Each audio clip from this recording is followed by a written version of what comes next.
Everybody, JC here. Welcome to another live stream edition, and we've got a lot to go over today. I've got some stuff to open and latest developments on the Haslab.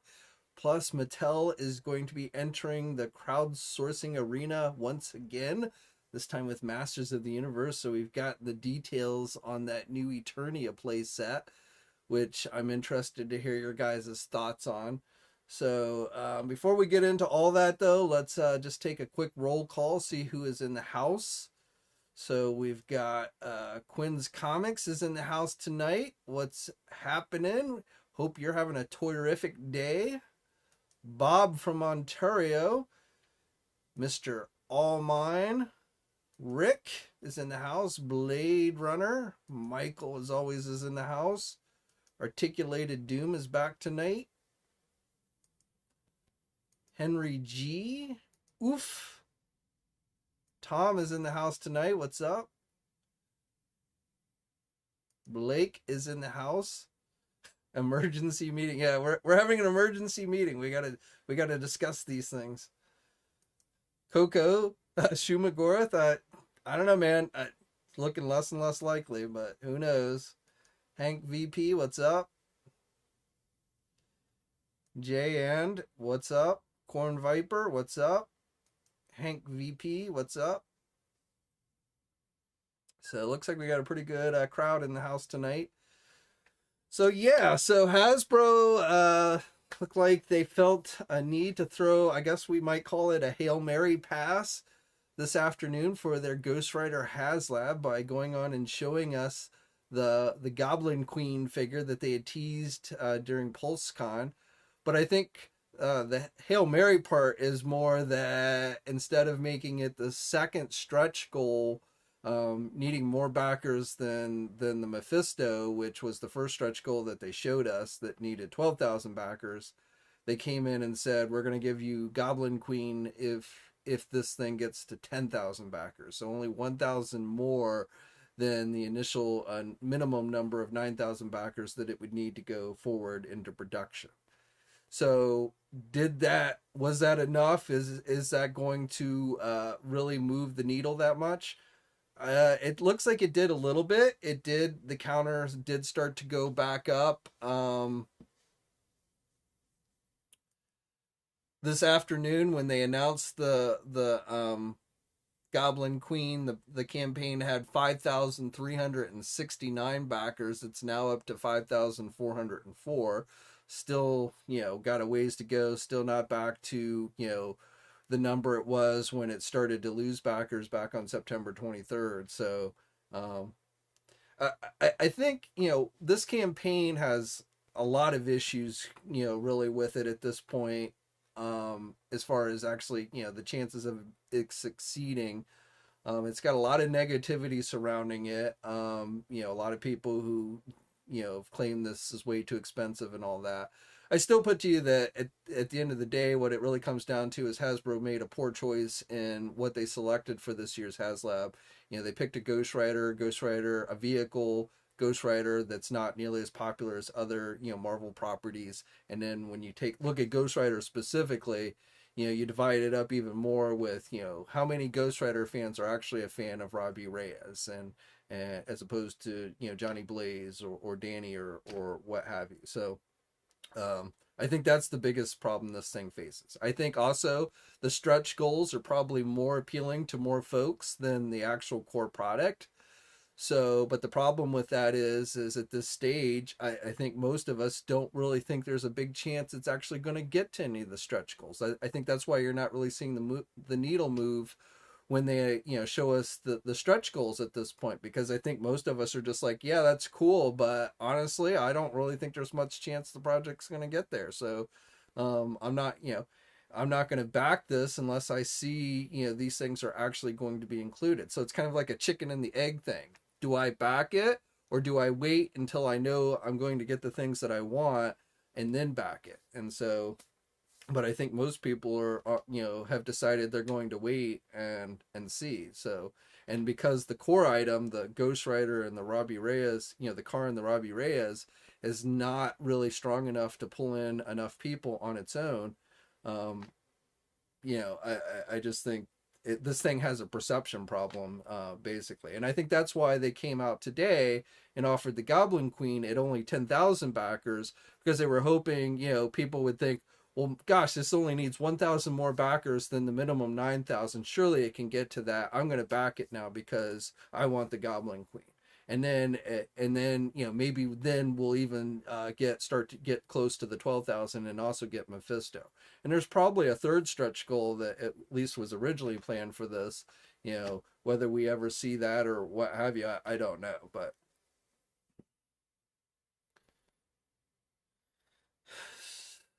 so let us.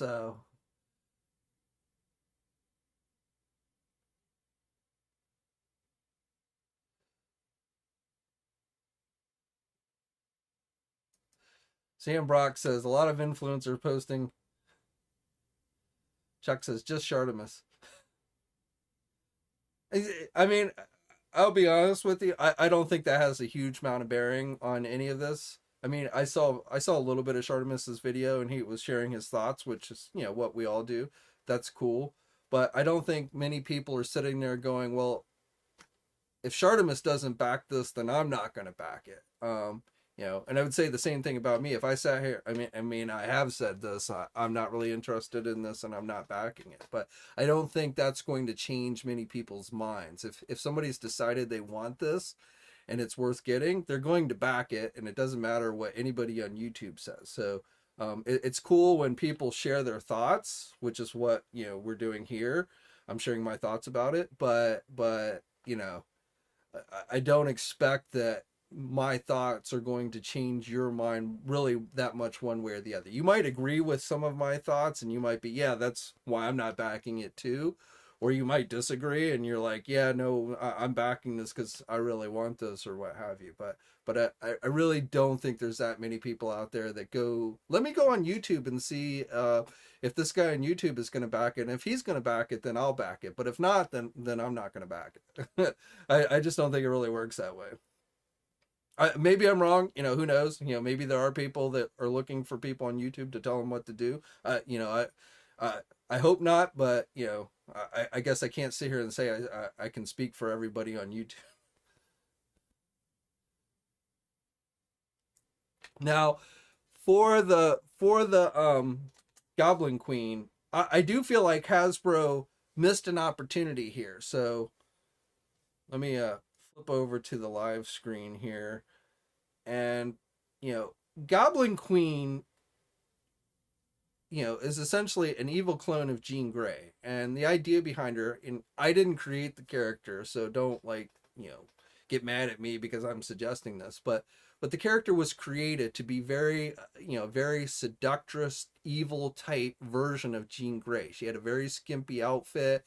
you know her cleavage was very much visible in the outfit that she was drawn with when she was created back in the 90s, and that is the character of the Goblin Queen. Okay, so, and I would not expect Hasbro to give us an accurate Goblin Queen if this was a general retail release.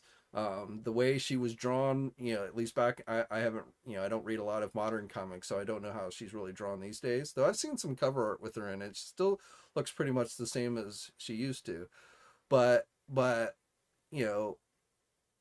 I would not expect Hasbro to give us a comic book accurate Goblin Queen if this was something that was going to general release. But this isn't. This is specifically marketed to the adult collector segment. It is a direct to consumer item that is being sold, as part of a $350 package. There aren't many kids out there that are going to be buying this thing.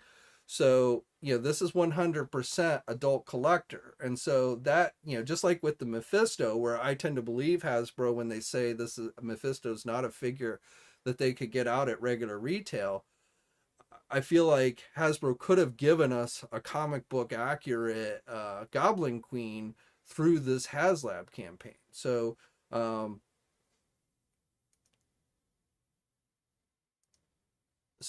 this is this is a figure from Loose Collector. This is a little bit even extreme for Goblin Queen, but I feel like this is more in keeping of what the Hasbro figure should have looked like as opposed to let me bring up the image of the actual.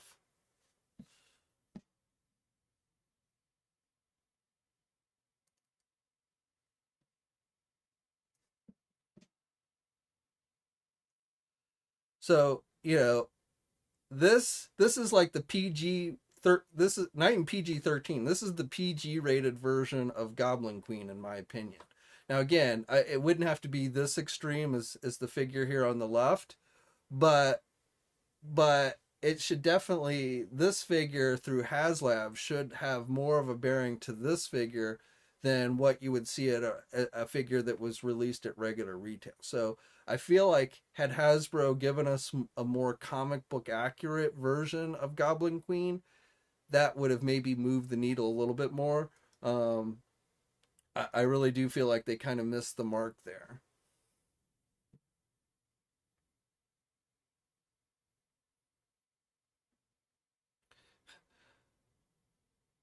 Michael says, please don't show that figure. It's too revealing. I've offended Michael. I know I haven't because I've seen all the images that he posts on his own Facebook.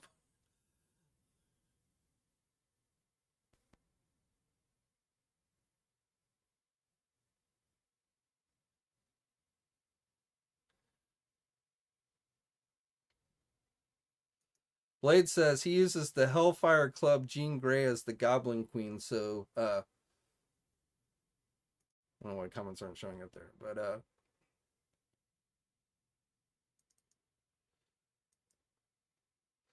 so he says he doesn't use the Jean Grey Goblin Queen, so this isn't an incentive for him.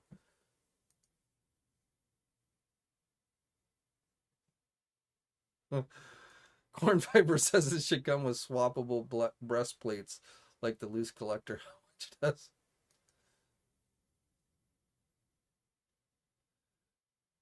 Oh, believe me, Michael, you don't offend me.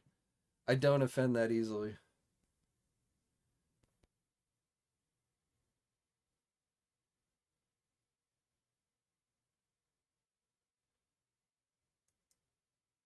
Yeah, it's been a while since I've looked at that one, the Satana San Diego Comic Con exclusive one.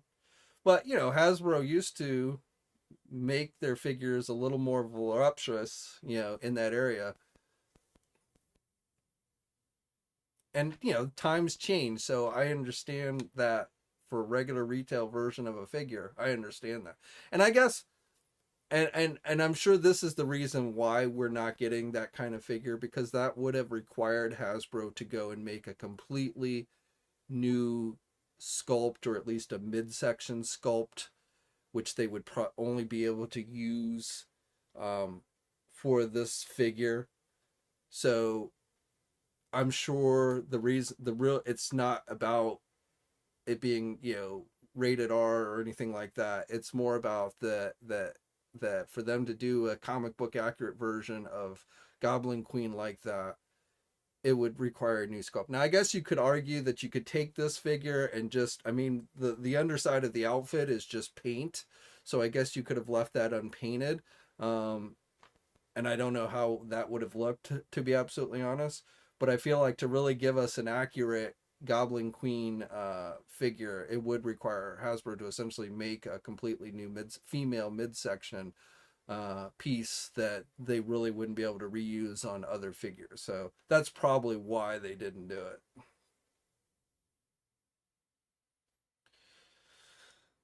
Corn Viper, am I excited, or is anybody excited for the NFL starting lineup? Well, we're not going to see them until next year. Well, I guess we're actually pretty close to 2023 now that I think about it.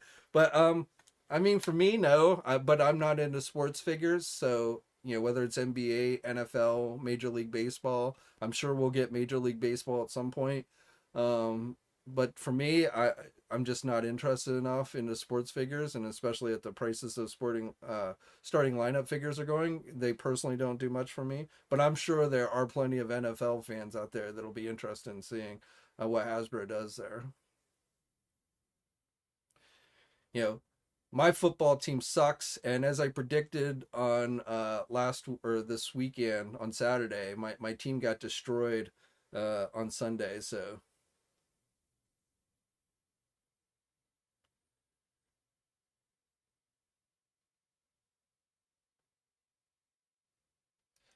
Well, John, sex sells, and even in this day and age, sex still sells, especially to the male demographic. But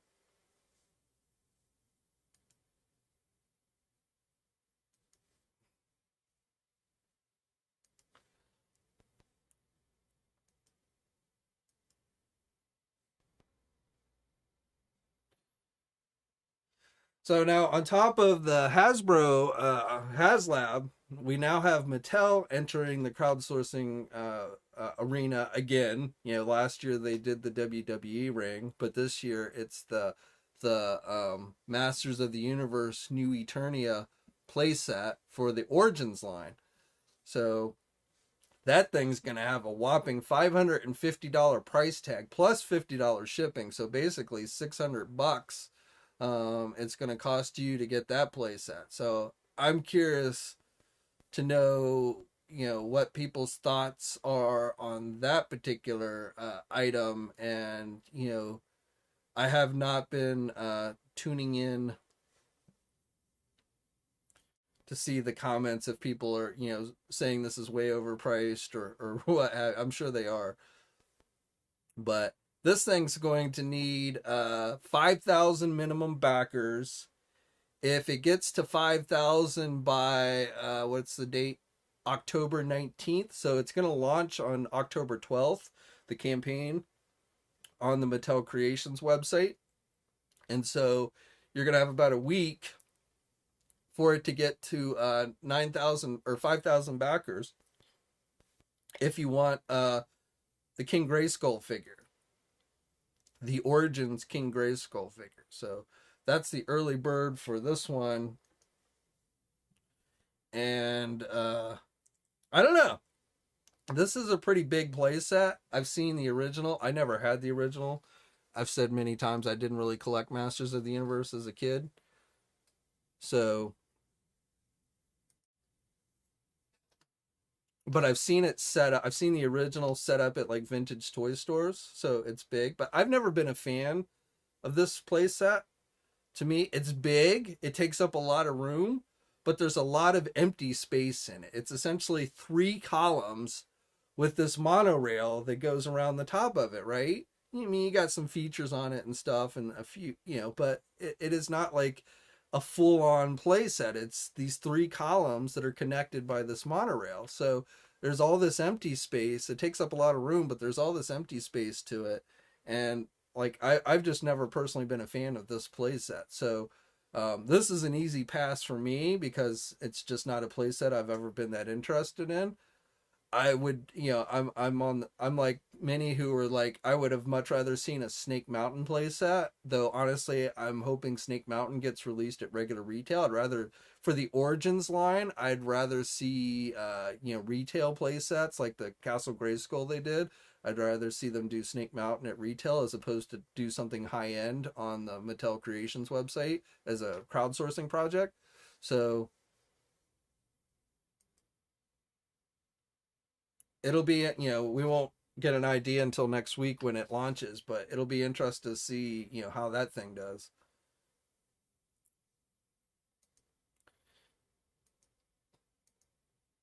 Captain Daveman says, I'm tempted, but $600 for a playset I have no room to display. Yeah.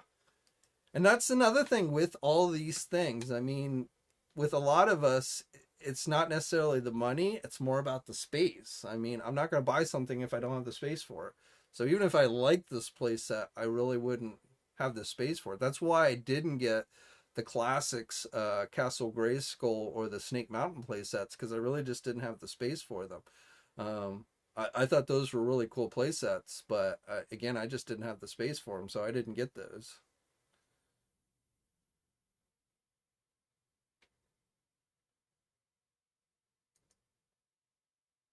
Mr. Ortega, do I think Hasbro should have partnered with Amazon to bring down the price of the Ghost Rider Engine of Vengeance? Well, I think the better question is would Amazon wanted to partner with Hasbro to bring something like that to retail? I tend to feel that Hasbro and any of these companies, you know, they they present these to the retailers, or at least the big retailers like Walmart, Target, Amazon, something like that, to see if there's any interest in it before they decide to go the Haslab route.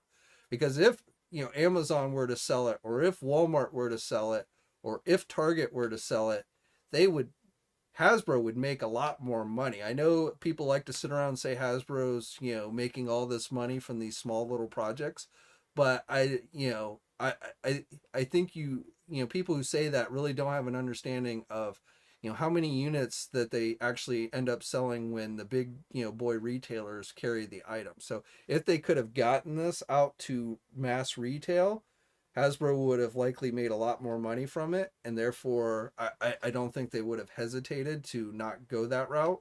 I think this is something that they couldn't get out to retail, and therefore they went this route, thinking that there would be enough, even though it would be a much smaller number, people would be willing to buy it. So I think the question would be more accurate to ask: would an Amazon even be interested in carrying something like this?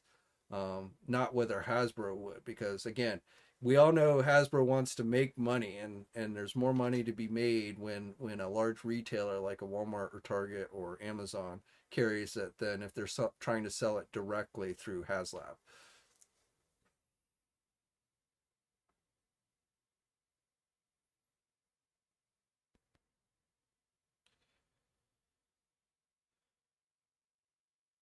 Michael says doesn't collect Origins, so doesn't want the playset. And one thing I think is funny is, they announced this playset, the Masters of the Universe one, right, during San Diego Comic-Con. But right before San Diego, one of the head guys at Mattel, or who heads up Masters of the Universe, had done an interview with, I forget, was it IGN or somebody. They'd you know a corporate media website. They did this interview, and they had announced that they were going to be doing a Masterverse playset, and it ended up being this new Eternia playset. My thought was, how would somebody that's running the Masters of the Universe brand get confused between Masters of the Universe Origins and Masterverse? I mean, it's possible maybe they have a Masterverse playset still planned that they just haven't announced, but I feel like they just got confused and said Origins instead of Masterverse. But I feel like the guy, I forget exactly who did that interview, but I felt like it was somebody that should have known the difference between Masterverse and Origins. But so I thought that was kind of funny.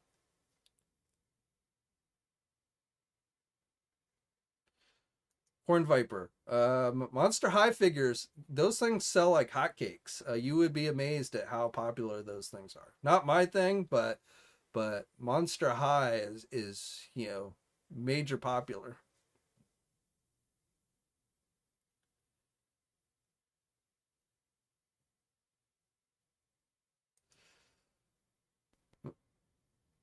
Walrus Agent. I bet Mephisto Green Goblin 2-pack will sell. At least Hasbro has that to look forward to. Maybe, but exactly how many do you think they're going to sell? That's the big question. And if they're selling it directly on Haslab, then it's probably not going to be a super huge number. So, those are questions that really get difficult to answer when you look at it from both the business side and the the fans' desire side. We get in these like Facebook groups and even like in these chat sections and stuff, and we start to hear everyone around us saying, "Oh, I'd buy that," or "I want that," or have you. But we kind of tend to forget that that's still a very small group of people um, in these groups and stuff. And so what you read or hear or see or whatever online is not necessarily a very accurate picture of the retail market.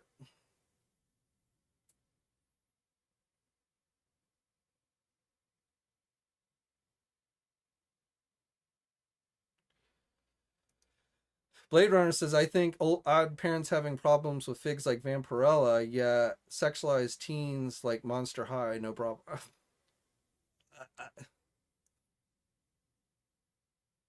I think you have a point there to a certain extent, but I don't think Monster High is quite in the same category as Vampirella.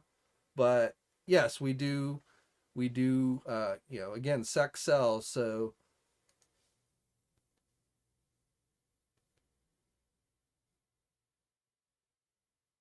And companies will like, oh, well, we would never dream of selling that to your kids. Companies, it's, are influenced more by sales, but then, just a perception. So if they think they can get away with selling something, they probably will.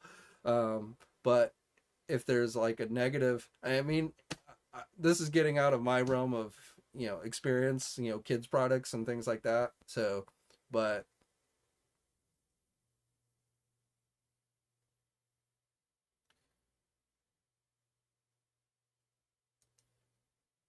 I didn't get the Terex 2 pack. I got the first Terex figure, so I so far have not gotten that Terex 2 pack. I don't know if I will or not.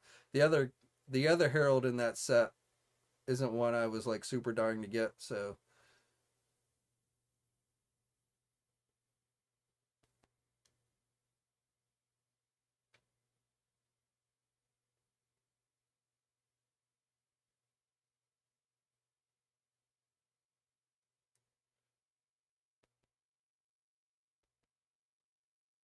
I mean, as far as a 2 pack goes, I mean, I definitely like, those of us. I would certainly buy a Mephisto Goblin Queen 2 pack, or how about Mephisto Blackheart Goblin Queen 3 pack? I would 100% buy that. But and I think a lot of people, again, in these Facebook groups and stuff, if Hasbro put that out there, it would sell to them. But if we're still only talking, I mean, again, you have to keep in mind 9,000 units is not a big number for a Hasbro. It's just not. In the toy world, 9,000 is not really that big. Companies like Hasbro are used to making products in the numbers of like 200 to 400,000 units. That's what's considered, a successful run of a product, not 9,000. So that again is something where I think people tend to forget that, it sounds like a lot to us. Not wow, 9,000 people are buying that, but it, for a Hasbro that or Mattel or what have you, that's not really a big number. Now, I will tell you that my feeling is that the companies, as they, one of the things I'm seeing in this industry is I see companies, moving away from the old model of making large numbers of product, like large um, numbers of products. I'm trying to think of a better word for it, but instead of making like 200,000 of a figure at a lower cost, they're turning to making smaller numbers like 9,000 at the higher cost, because instead of trying to cater to a larger demographic of kids and adult collectors alike and all that, they are catering to the smaller segment of the adult collector that has demonstrated has a lot of disposable income to spend on these things. So I am definitely seeing that companies, and not just Hasbro, but a lot of companies are kind of changing their model of making smaller run, product runs that cost more to cater to a smaller demographic. So yes, people are paying more to get stuff that they that they really want because they have the income to do it.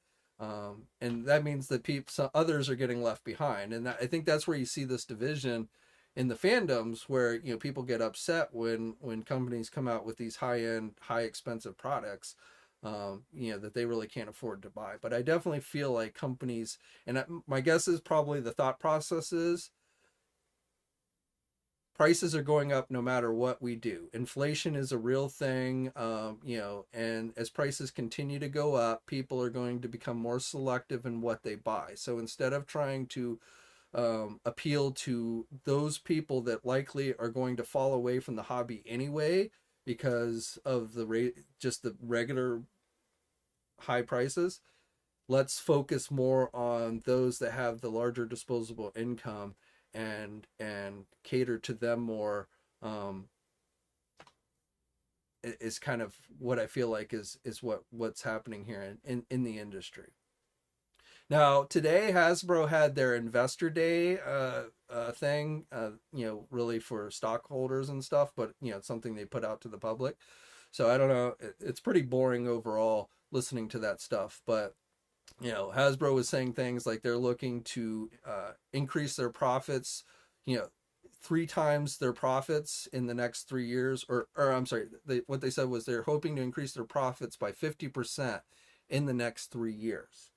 But when you listen to them and how they were going to go about that, what it sounded like is what they're really hoping to have happen is that they're looking to move away from the manufacturing side of the business, where they're essentially licensing out their IPs to other companies who will then make their products, and they will essentially collect the money from the licensing. So, basically, the gist that I took away from today's investor panel is that you're going to see Hasbro making less product and licensing out their brands to other companies more, which we've already started to see them do a lot more in the past year or so with Super 7 and companies like that. So, and there's big money to be made in licensing. So, if Hasbro can be successful, Hasbro wants to be an entertainment company. They've pretty much, that's been one of their goals for many years now. That's why they purchased, Entertainment One and all that stuff. They want to be an entertainment company. So, and an entertainment company, makes its money by licensing out its IPs to other companies. They get to fiddle with all the hassle of manufacturing, the factories, the distribution, the prices, all of that stuff. They get to fiddle with all that, and Hasbro gets to, and sit back and basically collect the money they get from licensing those brands out. So that's where I kind of feel like is Hasbro's end game.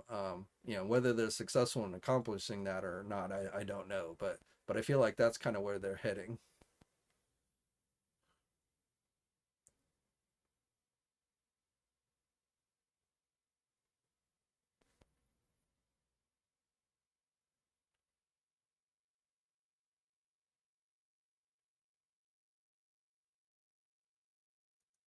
Chuck, I mean, not tomorrow. Does he asked? Does that mean they're going to give up the Disney, Marvel, and Disney? The Star Wars and Marvel licenses from Disney? Not tomorrow, but eventually they may. If they're successful in moving away from the manufacturing end and still can maintain a profitable company, yes, I could see them giving up, because, and that's how Disney makes their money. I mean, they kind of want to be Disney is kind of what if you want an example of what Hasbro probably hopes to become one day, Disney is probably it. So, but yes, like I said, I'm not saying tomorrow, not saying next month or even next year, but eventually they very much might move away from that.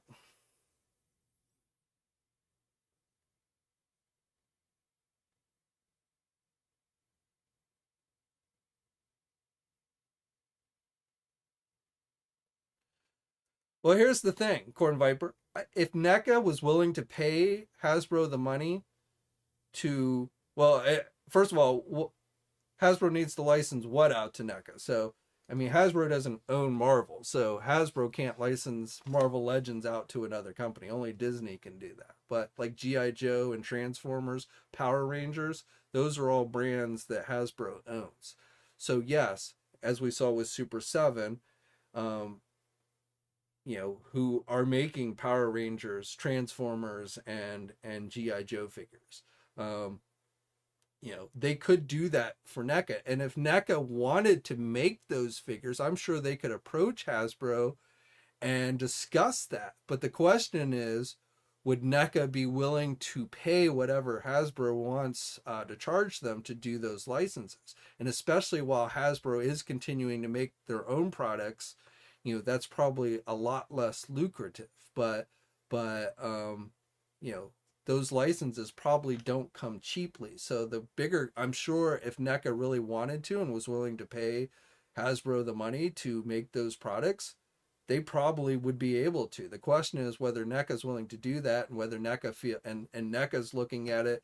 Would we really be able to sell enough of these to make this profitable? And those are the business decisions that go into all these kinds of things that all these companies are having to look at. I can't sit here and tell you why Super 7 decided it was worth doing GI Joe and Power Rangers and Transformers Ultimates figures, along with I mean, they also are doing the reaction and stuff.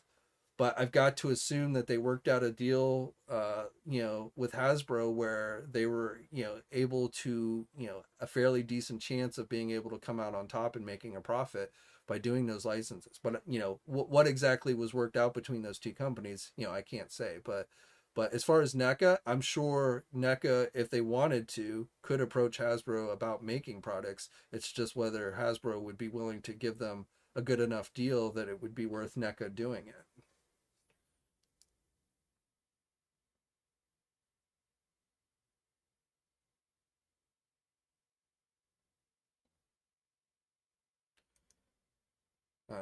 The Iron Man cannon. Are we talking about the proton cannon?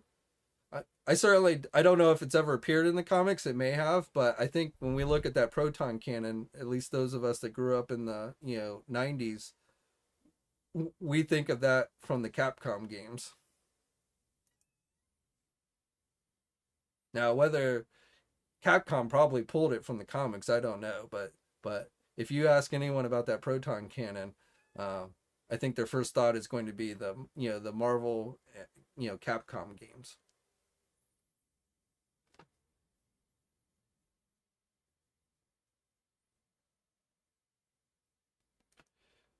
Yep, Boocat Goblin Queen is now effectively the first stretch goal.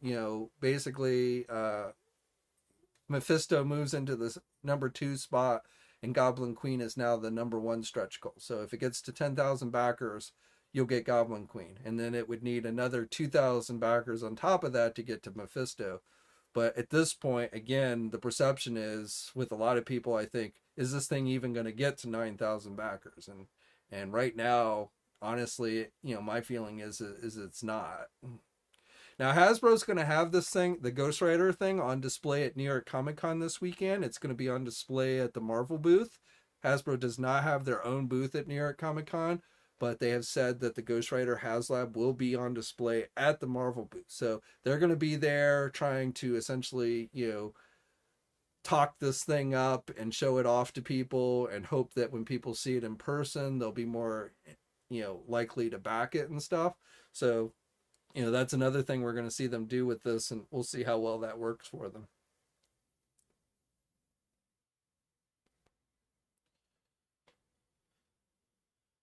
Yeah, Salome has joined us tonight, folks. You can feel privileged.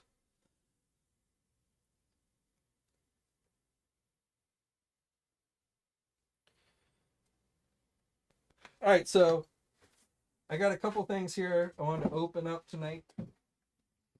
So I got a package from Target today.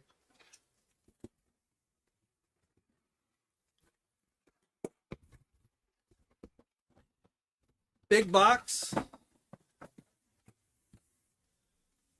And I decided to go on and get. I just got this one. I didn't get the other one, but I wanted to see play it for myself. I wanted to see how the Playmates toys Street Fighter figures held up. So I have my Soda Toy Chun-Li figure here, which I still think is probably one of the best Street Fighter figures in the market today.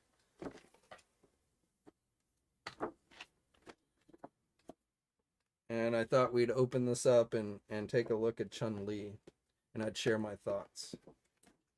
I still, my biggest hold up with these Playmate toy Street Fighter figures is, there's not a real future in them. We're not going to see a ton of characters because they don't have the license.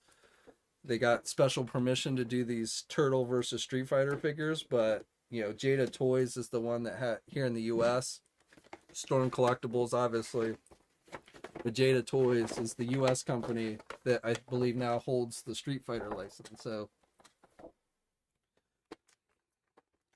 even if these are good figures, the fact that we're not going to get a lot of them is kind of like would make me hesitant to want to spend the money on these under normal circumstances. Like I said, my curiosity got the better of me, and I decided to go on and get this one set. Chun-Li is one of my favorite Street Fighter characters, so.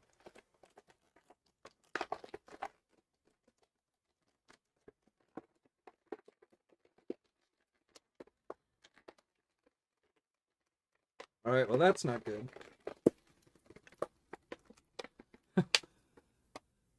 So right out the package, the lower arm has fallen off. It's not broken though, so I can snap it back into place, but not a good sign when the figure breaks right out.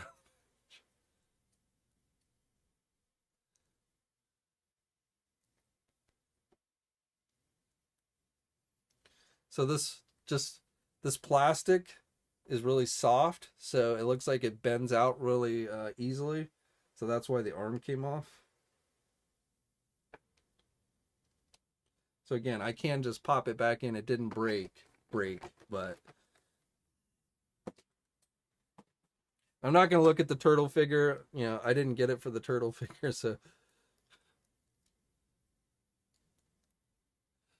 So, I mean, other than the soft plastic on the joints, it's actually not too bad.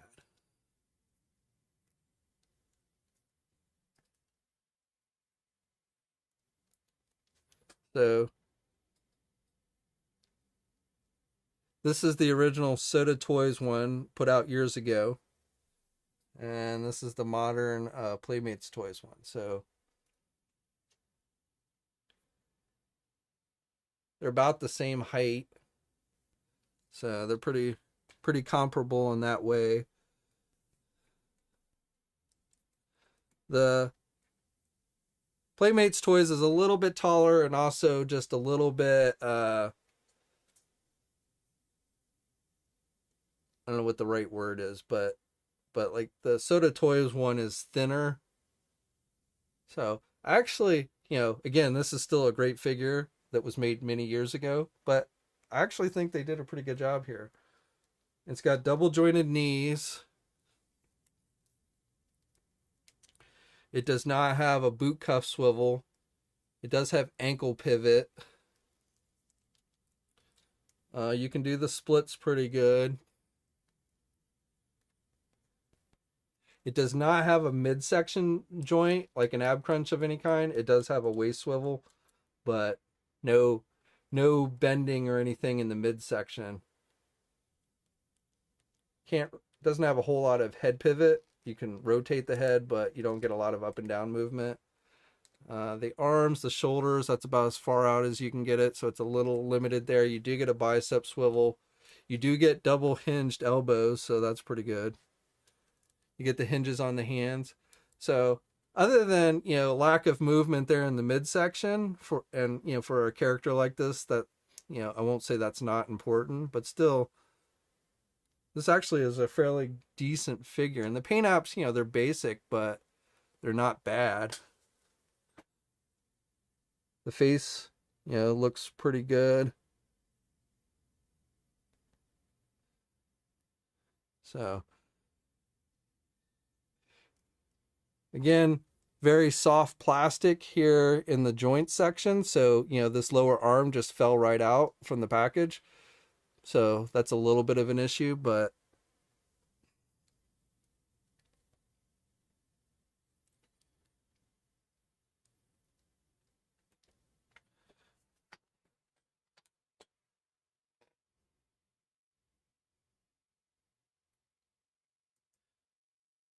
Jerry says he's kicking himself for missing the Cygat from Storm Collectibles.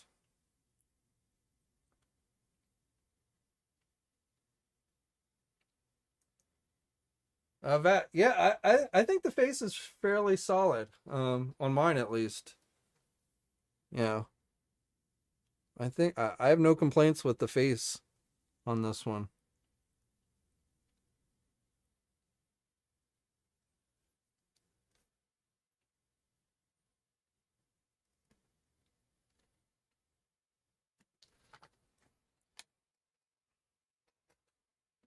Again, to me, like I said, the biggest thing about these is, you know, there's only a couple of them that they're going to be able to do, so it's not like you're going to be able to fill out the line from Playmates. So if Playmates had the license for Street Fighter, these would definitely interest me a lot more, but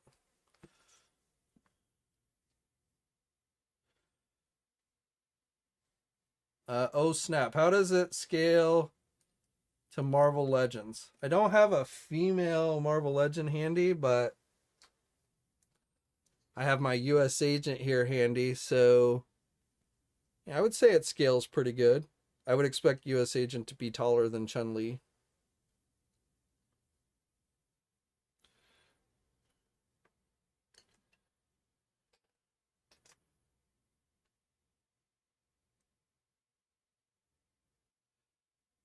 Michael, I do not know what that figure is. The deluxe Wakanda Forever figure with the Fort Knox code name. I have not been told what it actually is. I just know it's not the Ironheart, and I don't expect to see it until the end of November.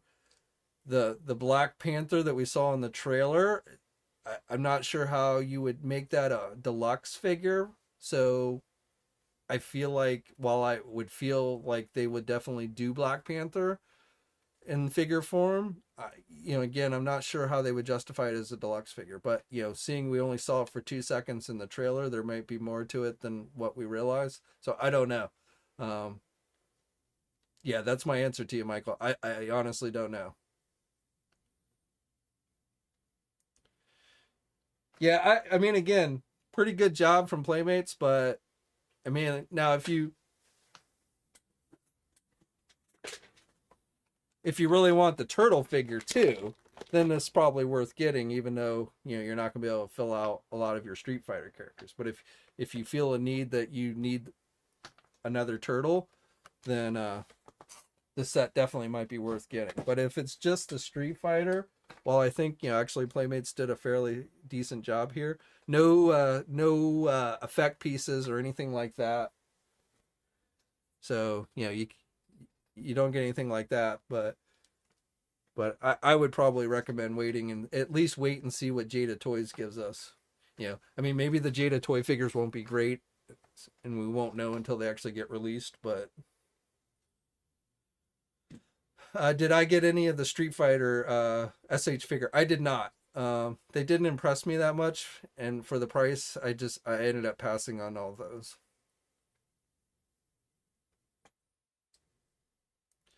Yeah, I have no interest in those Stranger Thing 2 packs. I don't know.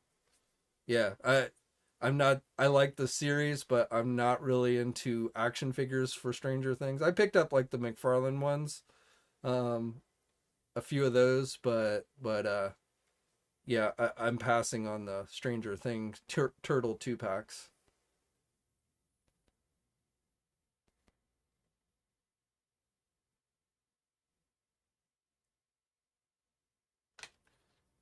Um,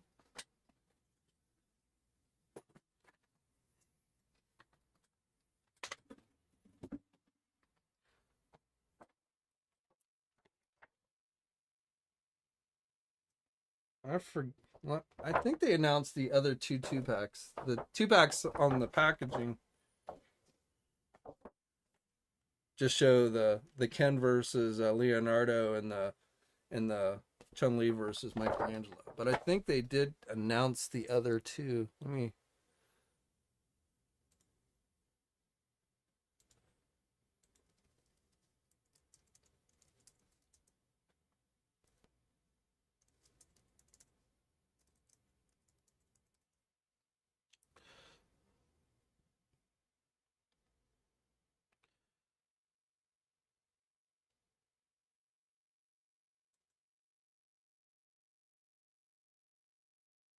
Yeah, Guile versus Raphael and Ken versus Donatello are the other 2 packs that they're doing. So Playmates is going to give us a total of 4 Street Fighter characters. But then I imagine would be it. Mr. Allmine, can I try and explain the mess with Auto T and NECA? I, really don't know. My feeling is, and this is just my feeling, the figures themselves will essentially just go up as usual for people. This starting this Friday on the website. There are NFT options, I think, of some type, and just explaining NFTs in their own right is not an easy thing. But there's like digital prints and stuff that I think they're going to be offering. So those are probably what you really have to go through the auto T thing.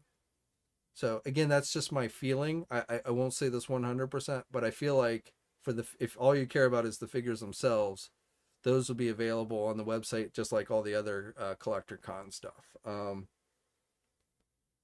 And same thing with the stores. My guess is you'll just see them for sale in the stores starting on October 15th. There'll be a kiosk or something promoting this Auto T, but essentially the Auto T is, a lot of these companies are trying to get into NFTs because that's the trendy thing, right? But I, I'm not I don't personally like NFTs. I wouldn't spend any money on any NFT, so I'm probably not the best person to try and explain that any thorough. But again, for the point of the figures, I think you'll probably just be able to buy them um, on Friday through the Walmart Collector Con website.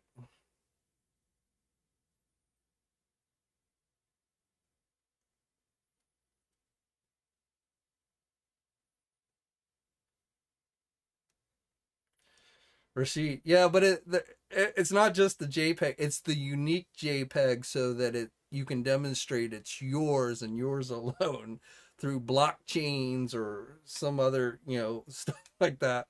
I mean, again, I every time I look at NFTs, I feel like they're like kind of a scam, but they're definitely trending and you see all the companies, Funko, Hasbro, McFarlane, all of them are trying to break into the NFT market. So whether the NFT market actually becomes a real big thing or not, I don't know, but I'm sure if people dump enough money into advertising for it, they'll convince enough people that it's worth getting, and people will, if you can convince people something's worth something, then it'll become a collectible, and it'll become in high demand, and so on and so forth. But it's whether they can really convince people that it's unique enough and worth enough to actually pay a lot of money for.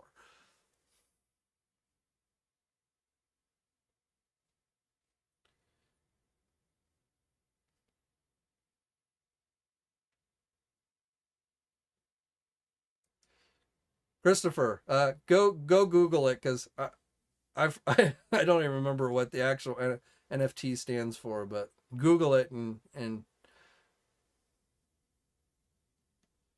Lord Vengar. Did I order the Vengar and Dungeon Master pack from Target? I did. I ordered that from Target, and then I got the other figures on pre-order through Big Bad Toy Store. So,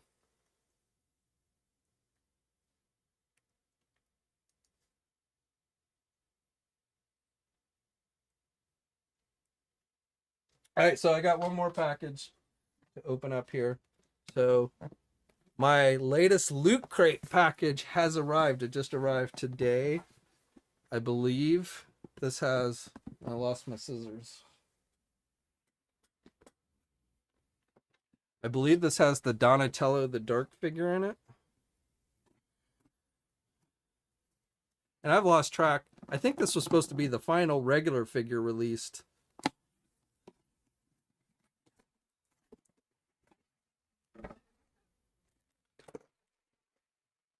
So, first of all, we get some oven mitts. Just what I always wanted.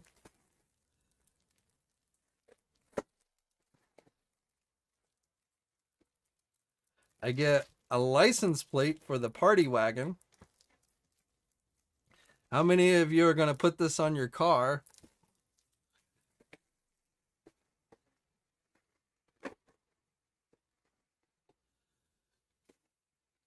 I get an apron.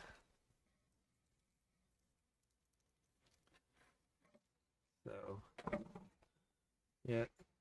Everything I just showed you is going to end up in a corner somewhere that I'll probably never look at again. You do get a pen. This I'll put up. I have a column over here where I stick pens on, so I'll oh, you get two figures. You get the Scrag, which I believe was the bonus figure, if I remember correctly. And this thing, we pre-ordered this thing 2 years ago, so I kind of lose track on what was what. But I believe this was the bonus figure if you got all four loot crates. And then this is actually the one that I've most been waiting for. So, but Donatello the Dark. So I believe we've gotten the mutated Shredder. We got the movie, the kid from the movie. So what? We still have not gotten the shark, right? For the video game. So, but this is definitely the figure that was the biggest incentive for me pre-ordering these things 2 years ago. Damn it, I lost my scissors again.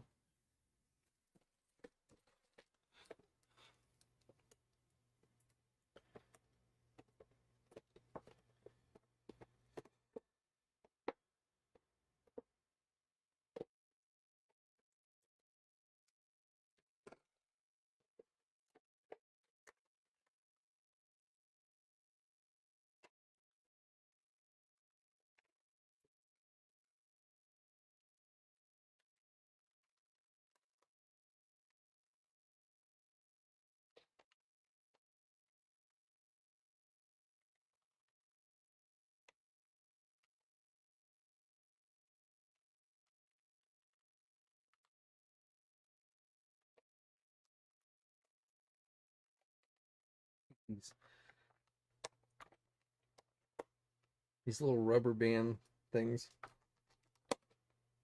are always a pain in the butt.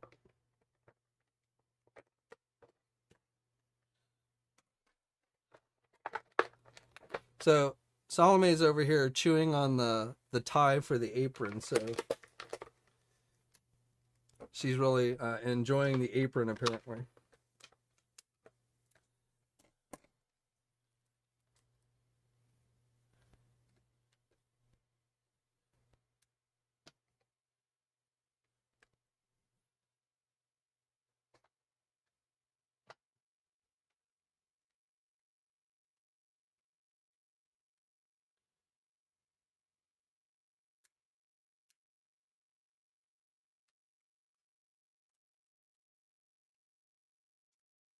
I don't know if I can get this going.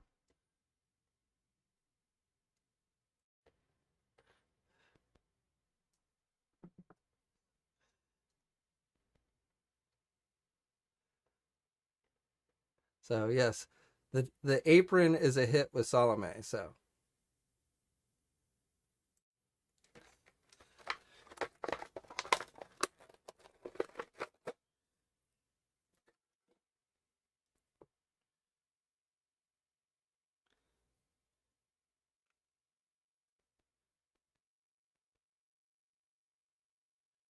I'm not going to try and move this thing around until I've heated up the joints because I don't want it to break. But definitely, this is this might be one of my favorite turtle figures to date now.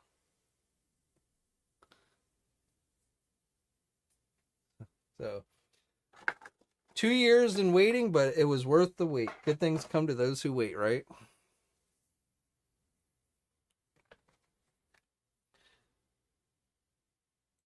Yes.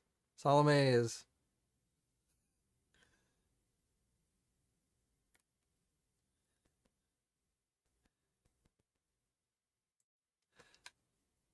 thoroughly enjoying the apron, so something for everybody, right?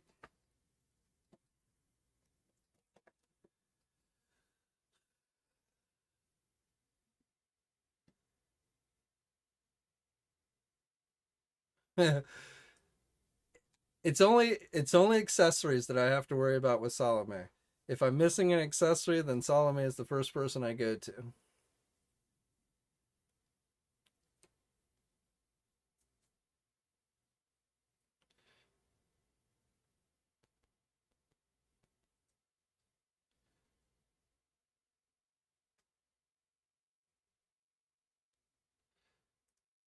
Well, Jared, this was the first time these turtle figures that again we pre-ordered 2 years ago was the first time I'd ever ordered anything from Loot Crate.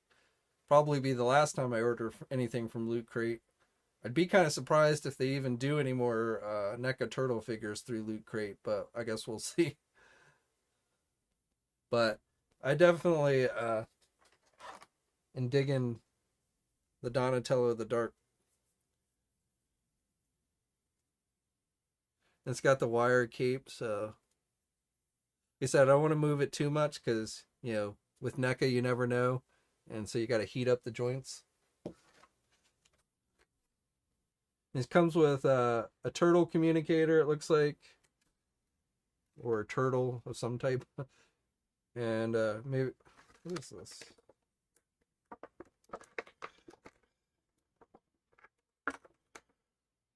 I guess it's looks like a turtle on wheels, so maybe a little spy camera or something that he sends in, and then you get an extra pair of hands.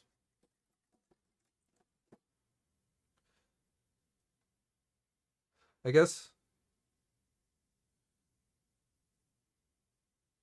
And he's got a shell underneath there.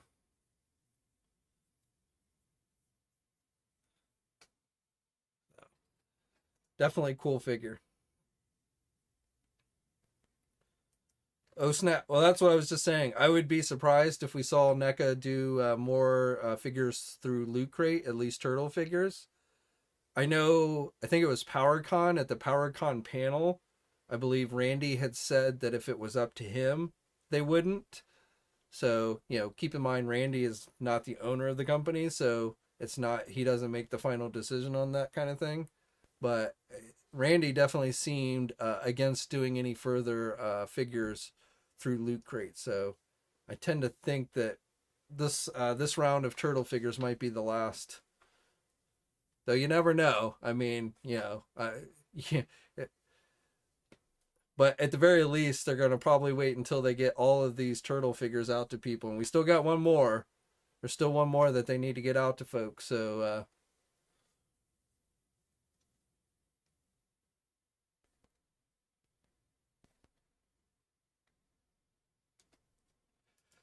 RC, I mean, last time I heard them talk about that, they indicated it was still coming, but they've got a lot of things that they're trying to get out, like big items, like the party van, which I got an email the other day saying that's not going to be out until next year sometime.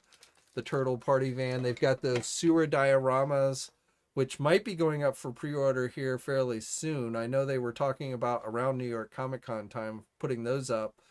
So they've got those coming. So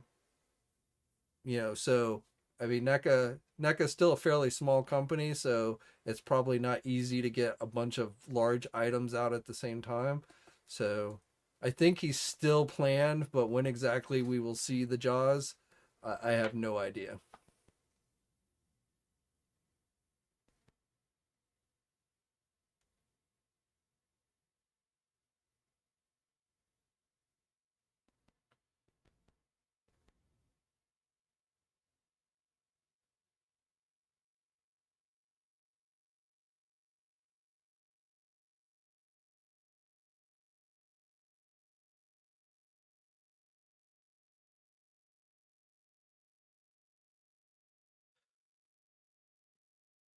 Uh, I DDAO, yeah, I got that arrived the other day as well. I got the Boba Fett. I just got a delay notice on paper bag Spider-Man from Target, and then yesterday I got delay notices for the GI Joe Outback figure. I think it was Outback. I have yet to get any of those Tiger Force or Python Patrol Target figures, so all those continue to be delayed. But I did finally get the Boba Fett figure just the other day.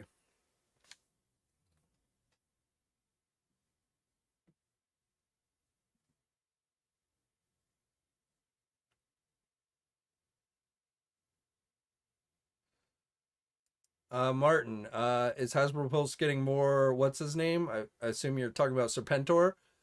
We don't know. They have not said, but I would still keep your fingers crossed if you missed out on him and want him, that they will relist him at some point, being that they have the email you when you more become available.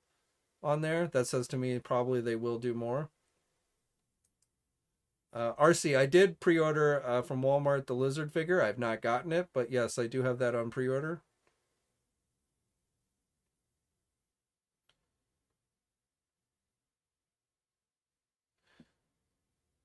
Jerry says he already canceled the Target. I was tempted to, when we saw the regular one this weekend, I was tempted to, but I decided to go on and keep it for now.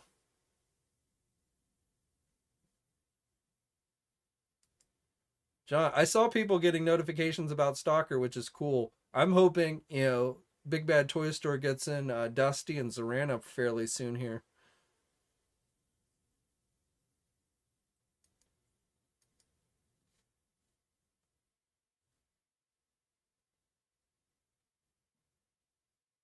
What's up, John from the Philippines? How's life there?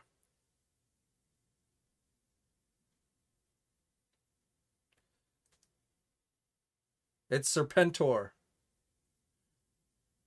That's what I said. This I command.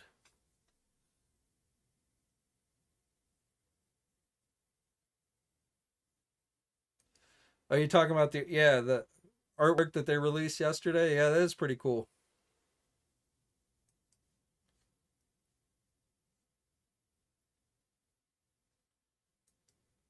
Martin, do I think Iron Man comes back in Avengers Secret Wars? You mean Robert Downey Jr.? I doubt it.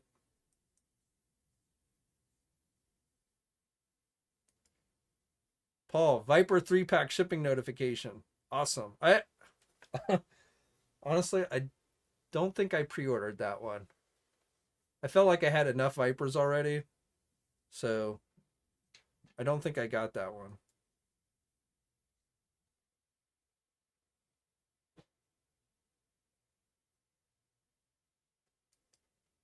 Do I think they're underrated?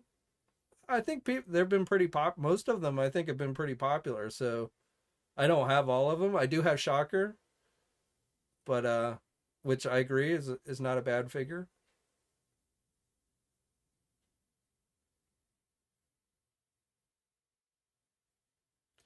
Oh, did he? My bad. I don't remember that, but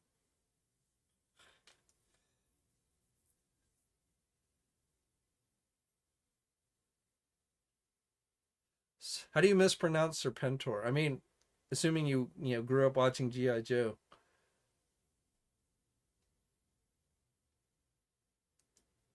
John, yeah, Dr. Mindbender was released overseas. I bought Dr. Mindbender from somebody overseas.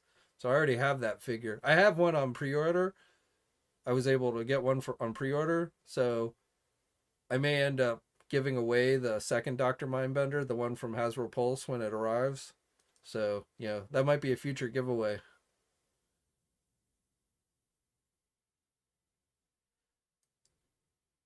Dido. So I already have the Viper twin or the Crimson Vipers and the Crimson Twins, and I have Stalker. I'm still waiting on and the twins I got from Big Bad Toy Store. Or not the twins, but the Crimson Soldiers I got from Big Bad Toy Store. The twins and Stalker I bought from I think it was Robot Kingdom. But I'm waiting for Big Bad Toy Store to get in, or somebody to get in stock Zorana and Dusty.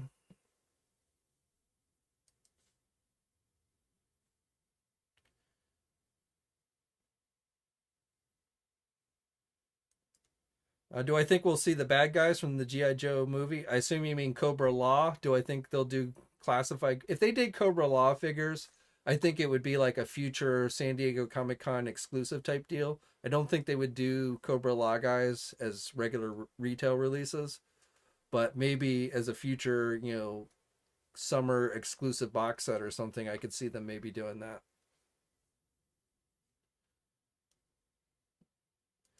Mr. iPhone, am I getting Mojo? I'm getting the Hasbro Pulse exclusive Mojo. I did not get the deluxe version. I like the colors on the box set better. So I stuck with that one and I'm passing on the single release version. Lord Vengar. I felt like the promo pictures were not as good as the figures they had on display during the panel this weekend. So I guess I'm waiting to see, more finalized images before I make a final judgment. But if you go back and watch the PulseCon video where they showed the actual, product, the the prototype figure, I felt like that looked more like Harrison Ford. But in the promo images that they released, I did not think the figures looked as good. Oh snap! I got it. When was it? Last month, I think. I bought it from somebody local, so I got tired of waiting. I think they're gonna release one at the end of this year. That's what I'm hearing. But it's gonna be like $600 or $700. So I just went on and bought the original.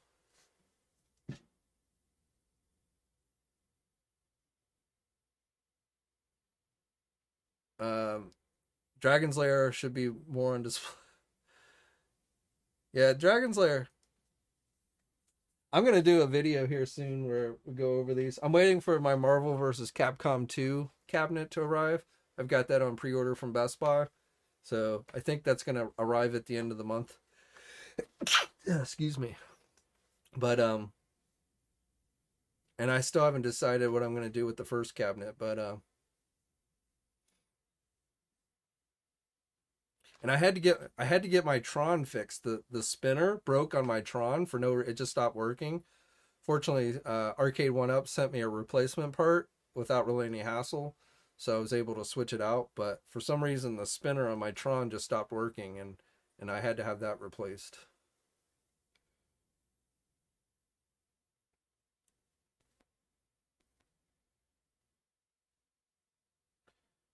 Yeah, it's not cheap. I mean, and especially if none of the stretch goals get added, it's definitely a hard sell.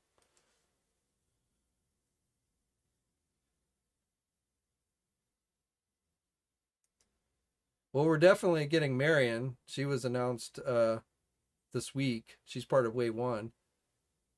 I suspect we'll see figures like Short Round probably in the next wave. I wouldn't be surprised if they don't do, like, the first wave is Raiders, the second wave is Temple of Doom, the third wave is the third movie, and so on and so forth.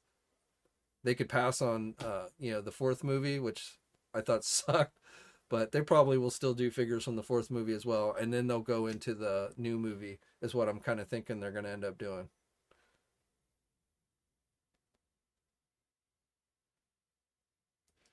Yeah, Bean, yeah, that's true. I don't know if they're going to be able to do Sean Connery. I definitely would love to see him get a figure, but I don't know how practical that's going to be as far as, were they able to get his likeness rights or anything like that.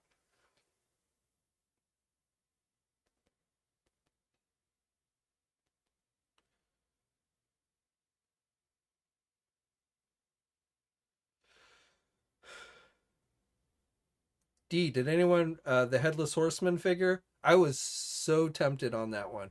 I don't really collect Four Horseman stuff, but that figure looked really cool.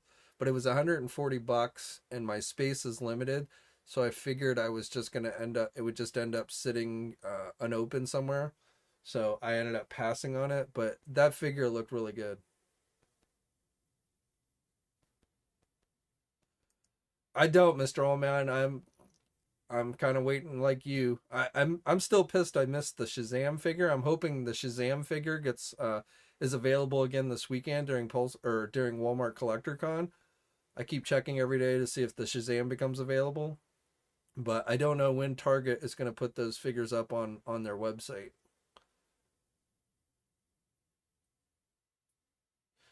I don't really care about the Deathstroke, but I want the Kyle Rayner Green Lantern figure. They might do Young Indy at some point, but I guess it depends on how many waves. First of all, it's going to depend a lot on how much these things sell. So we'll see how well the first wave sells, and then. But I'm sure they probably have at least the first three movies planned out, or maybe the next wave will be a mix. especially since I don't know if they'd be able to do Sean Connery from the third movie. They might mix up the second movie and the third movie in one wave. I don't know.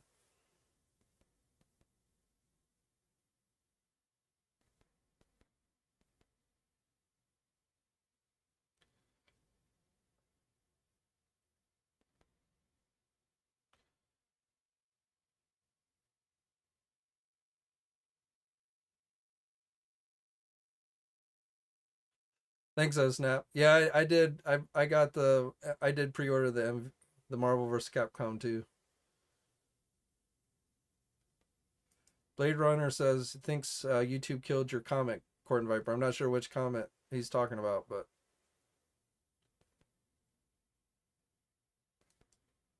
yeah, they're doing those retro figures, but I don't think they're gonna do like vintage collection type indie figures, or like continue the figures that they had started to do several years ago.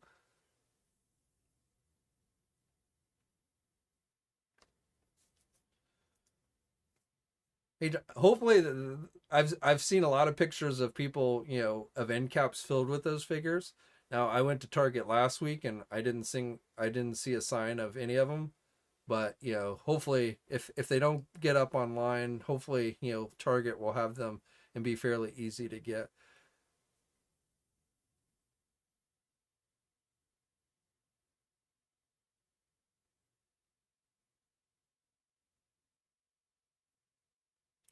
All right, well we're I was gonna try and keep this one to an hour, and we're a little over an hour, so I think we're gonna wrap it up tonight. But as always, guys, I want to say thanks to everyone who came out tonight, shared your thoughts on the latest happenings on both the Hasbro and the Mattel crowdsourcing items. Remember, New York Comic Con is this weekend, so we probably will I know Hasbro has said that they're going to have the Ghost Rider campaign out on display at the Marvel booth at New York Comic Con. I wouldn't expect really anything else revealed from Marvel Legends at New York Comic Con. I think they're just going there to kind of try and build up hype for the Ghost Rider, but NECA should have some new stuff. Diamond Select Toys will probably have some new stuff. Super 7 will be there, but I don't know if they'll really have anything new to show. Tomasi Nations, SH Figure Arts. I don't know if Storm Collectibles will be there or not this year. They usually would have stuff at the Bandai Collectibles booth, but being that they're not associated with Bandai Collectibles anymore, I don't know what that will do for their presence at conventions here in the United States. So that'll be interesting to see if they have any presence at New York Comic Con this year. But yeah, so this weekend, probably not quite as exciting as last weekend with PulseCon, but definitely should have some cool reveals from some various companies. So tune in for that. We'll have that coverage up on the websites. I'll probably talk about it in future videos. But as always, guys, stay safe out there. And until next time, I'll catch you later.